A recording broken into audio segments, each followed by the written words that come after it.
As more Australians are impacted by extreme weather events, are you concerned that more and more people are going to become very angry because they don't think your government is doing enough to wean Australia off coal and other fossil fuels?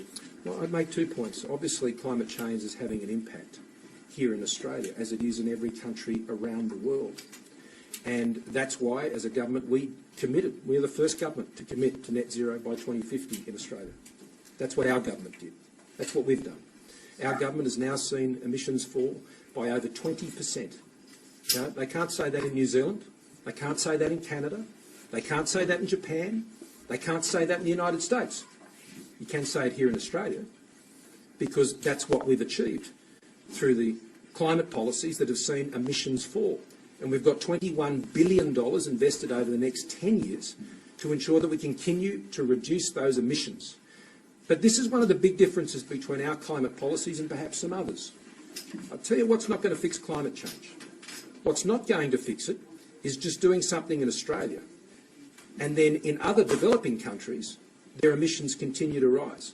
That won't change the climate here in the Northern Rivers. What changes the climate in the Northern Rivers is if the global climate is affected.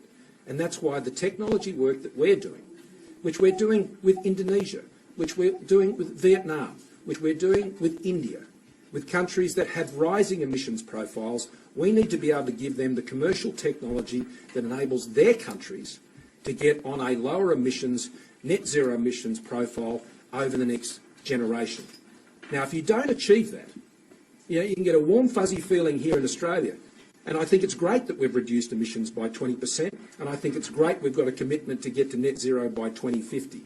But the real challenge of addressing climate change is ensuring that we're working together with other countries in our region, and particularly developing countries, to ensure we have the technology that changes how they're able to grow their economies.